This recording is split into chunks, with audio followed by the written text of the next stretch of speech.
up in the sky. Look, it's captivating. It's energizing. It's Eliances Heroes.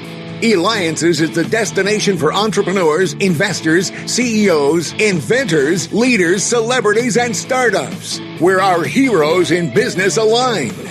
Now, here's your host flying in, David Kogan, founder of Eliances. All right, you gotta love that music. That was actually up in the sky for the show. That was actually custom-made music for the show, so I'm so excited. And by the way, again, keep the feedback coming. Keep it coming. Especially when I recently had on to the CEO of Steinberg Sports. So make sure you go to Eliances.com. That's Eliances.com, because it is the only place where entrepreneurs align and where we meet and really get to know others that have made a difference in the community, helped others, how they got to where they got to, and the magic that happens, and how we all truly do have that superpower. So let's get started. All right, he's a former running back for Arizona, New Orleans, Washington, executive Washington Commanders, and author of A Dream Worth Fighting For. With that, welcome to the show. Drum roll, please. Tim Hightower. Tim, welcome to the show. Thank you for having me. It is a true pleasure. So thank you. Absolutely. And you could be reached, by the way, you could reach him going to Instagram or on Twitter at Tim Hightower. All right. So Tim, first of all, boy, you've played for a number of different teams. You've had a great career and stuff of that. So talk to us what it was like. First of all, we're broadcast. We're based in Arizona and stuff of that. Yeah, so I got to ask you, what was it like, running back for Arizona? Man, look, I love my wife still to this day. She wants us to get a place in Arizona, so that stay tuned. That may be home for some part of the year at some point. We've got young kids now, so. But no, I love my time there. I'm fortunate for that organization, the Cardinals. They gave me an opportunity to realize a dream, right? That's where I was drafted in 2008. Was fortunate to play in the Super Bowl in 2008 and spent three terrific and wonderful life-changing years there. And so it was special. It was special to be out there in the Valley and build a lot of relationships. And I still keep in contact with a lot of people there. So what's it like, Tim? You go through all of this training, training both of the mind and the body and the soul. Every part, you're putting everything into it. You get drafted and you're going out on the field for the first quote pro game and stuff like that. How do you even describe the sensation? Because all this years, it's agony to get to that point. And now you're on the field. Yeah. You know what? It's surreal. It's one of those things where you spend so much time preparing for a moment, right? I started playing football in the 5th grade. And so there's so many football games, and like you mentioned, training and injuries and recovery and, all these things. To finally get to that moment, it can almost be overwhelming, right? It can almost be overwhelming. It's like the thought of something sometimes is like that anticipation, but then when you get in there, you're like, oh, what do I do? And so I remember that just even the early days in training camp and navigating that NFL life earlier, those first games in the season. You go from being a college kid, sleeping in a dorm room, maximizing your meal swipes on campus to next thing you know, you're a pro. You're expected to be a pro, perform like a pro, fire people, all these types of things. When before football was just a game to you. It was a game that you loved to do as a young kid. And the amount of pressure too. I don't think people, from a fan point, we have no idea really. We know it's tough, we know it's hard, but we don't know all the amount of pressure and stuff. Talk to us about that part of just. Yeah. So look, I was fortunate to play my first year, and I remember second game of the season, we're playing the Dolphins, and it's at the 2-yard line. I fumble the ball. Fortunately, we get it back and we score. But we're in film study the next day. Todd Haley, offensive coordinator, he tells me to stand up, and he says, "Look, I have 5 daughters. When you fumble that football, you're taking food off of my daughter's table because I'm probably not going to be here." and I'm going to be here. So either you're going to learn how to hold on to that football or else you won't be here. I mean, this was my second game in the NFL, and it was just like that sense of every single day, there's accountability. And it doesn't matter how great your game was yesterday, how great your practice was yesterday. If you're not producing at a high level day in and day out, there's no shortage of talent of people who want to be in your shoes. You will be replaced. So you don't have room to make the same errors. You don't have the room to be injured. Like, you got to get it right. You got to fix those things that you're supposed to fix. And you got to produce at a high level consistently year in and week in and week out. And you know what? That's just like the Eliances Hero Show. I got a performer. We're going to lose everybody, but that's why I've got people like you coming on that make a difference, because you're watching, listening to me, David Kogan, host of the Eliances Hero Show. But more importantly, we have with us Tim Hightower, former running back for Arizona, New Orleans, Washington, executive, Washington Commanders, and author of A Dream Worth Fighting For. You can reach him on Instagram and also Twitter. Make sure you get his book. We're going to talk about that in a minute. A Dream Worth Fighting For. All right, so Tim, things are going great. Everything's moving along. And all of a sudden, something happens. Yeah. What happened in 2011? Yeah. So look, for those who don't understand, I mean, I don't assume everyone understands football as a business, and your fourth year is really that big year. So the average NFL career is 3 years. And so most guys, if you're not drafted first round and you get a $10 million, $15 million, $20 million signing bonus, most guys make good money, but they don't make money where they can live off for the rest of their life. And so it's that fourth year where that's your contract year. If you're able to, perform well and get that second contract, now you can set yourself up to where you have some options and some choices when you exit the game. I'm in that fourth year, right? So I'd worked hard the first 3 years, made a name for myself. And that year 4, I'm off to a great start. I'm traded back, to Washington, my hometown where I grew up, and things are going great. And next thing you know, in the matter of the average NFL play is 3 to 5 seconds. In the matter of 4 seconds, my life changes. I feel something shift completely in my knee, and I'm sitting there thinking, no way, not now. We're 8 games into the season. I'm off to a great start. Not now. We're talking about life-changing contract on the verge of it. And then, as you know, it was snatched under me. In 6 months, 6 to 8 month rehab turned to almost 4 years out of the NFL before I got back. 4 years. And that was because you tore your ACL? I tore my ACL, and then there were a few infections and repeated surgeries. And so 5 surgeries later, 4 years later, I was fortunate to make it back.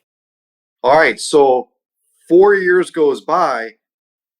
That's like 100 It's an eternity. Remember, I told you the average NFL career is 3 years. So I was out longer than most people were in. And so to be able to make it back, it was definitely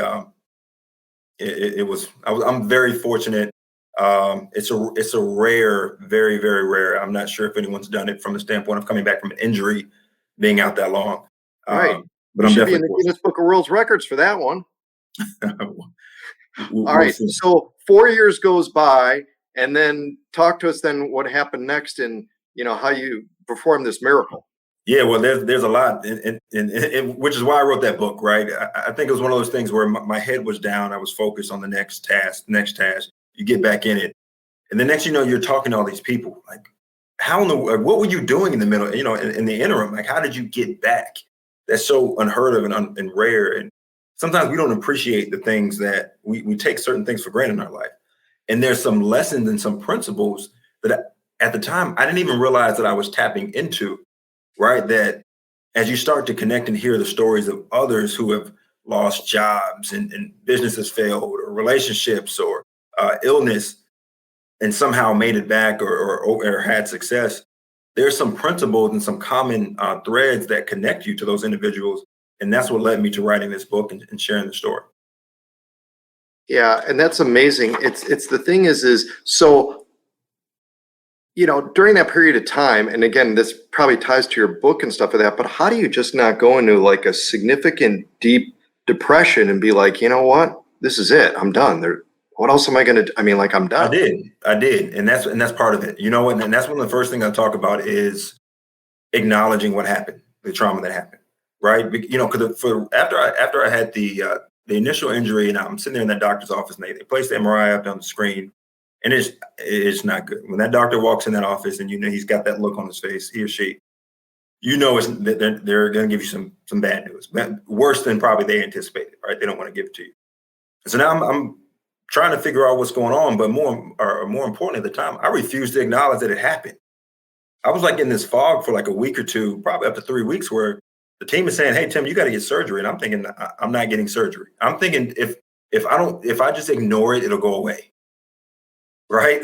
And what I didn't realize, and what I learned, was the more I failed to realize and acknowledge that my life had changed, the longer I was prolonging recovery and coming out of this on the other side, right? And so yes, I went into that. I went into that intense depression and sadness, and it was like a roller coaster. But at a certain point, you make like a resolve. My chips are all in. I'm getting back. My wife is with me. I'm committed, whatever it takes. Now, after I made that decision, I've grieved it. I've made a resolve. What now? Right? But it's like until you acknowledge it, until you grieve it, you can't move forward.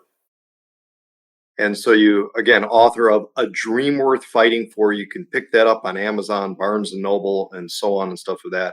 And so talk to us, share with us. So what do you hope people get out of this book by reading it? Yeah, look, I firmly believe, I understand this idea of purpose is thrown around very loosely now, right? My mother she told me and instilled purpose in me at a young age, to be purpose driven. And I became obsessed with this idea of everything that I did, that I was created for a purpose, and that my actions mattered. And I believe that we all have those things that something we're supposed to contribute to, those causes, those relationships. But at some point in our life, they get silenced. Those dreams are silenced. We have failure, or again, failed relationships. It's not calling them failed, but relationships don't go as we thought they would, or unexpected health, or our careers are derailed. And the more and more we hit those obstacles, it almost kind of like silences those dreams and make them become even less and less reachable, and feel like that they're possible. And at a certain point, we then just start to go with the flow of survival and what we should do for now. We're not dreaming. We're not going after and creating the things that are innate to us, and the reason what's unique to us, and what we can contribute to the world. And so for me, for somebody who fought for that dream, I want to challenge others to fight for those dreams that are placed deep down inside of them. And again, that job, that career, that relationship. I wanted to give people some of the principles that I use to help them fight for their dreams. I want to know the secrets that you share with your children to be able to, make an impact like you've made an impact, and not, give up. Because as you said, things, I don't know if they ever go as planned, and certainly, you know, things will shift with your own children and stuff. So what are you sharing with them to help guide them, while you're here, but also maybe when you're not here? Yeah, that's I appreciate that question. Number one is to define success for themselves, right? Like, I didn't do that early on. I remember sitting at my locker. I get my first check. You get paid in the NFL every single week, 16 weeks, and I'm sitting there getting the first check. I'm like, wow, I get 16 of these, which is a terrible, horrible business model for a 21-year-old, to give them $500,000 over the course of 16 weeks, and then they're supposed to anyway. But I'm sitting there and I'm content, David. I'm content. Next thing you know, Carlos Dansby, a veteran locker, calls me over to his locker and he shows me his check. Now, one of his checks is greater than my whole salary combined. And instantly I became discontent. What that showed me was I never defined what success was. There's always going to be more money to make. There's always going to be another hill to climb, another obstacle, another challenge. But for me, I had to define what success is for me. And so for my kids, that's the number one thing. Whether it's a sport, whether it's a school project, what is success for you? Define that now. Because don't get to the end of that thing and you're sitting there thinking, oh, I wish I would have done this. No. We're going to define that early, number one. Number two, we're going to write it down and put it somewhere. I have things all around me. I believe in having something that you can tangibly look to. For me, it was in the fourth grade, I wrote down on a sheet of paper, I wanted to play football. And I would carry that thing around with me everywhere. So 1, defining success. 2, writing it down and seeing it on a daily basis in the morning before you go to sleep, programming that. 3, I'm a firm believer that success leaves clues. Studying others, being a student of not just your craft, but of others. When I was in the hospital for years being out, I searched the internet, YouTube, bookstores, any of the greatest comeback stories ever. I searched and I read and I took lessons and became inspired by those. So who are you studying and being a student of that? And then lastly, combining yourself with those in communities and holding, making sure that I'm surrounding them with people. Dad's not always going to be right. You're going to need somebody outside of my voice who can pour into you, who can speak into you, who knows who you are, where you're going, who can also keep you on that path. So those are a few things. Awesome, Tim. Absolutely phenomenal. Well, Tim, you had a dream and attained it not once. Oh, you're inspiration. That's a hero. Tim Hightower, former running back, Arizona, New Orleans, Washington executive, Washington Commanders, and author of, make sure again that you get his book, author of A Dream Worth Fighting For. You could reach him going to Instagram, Twitter, Tim Hightower. This has been David Kogan with the Eliances Hero Show. But you got to dance with me too, Tim. That's part of it. We'll dance on the field. How's that?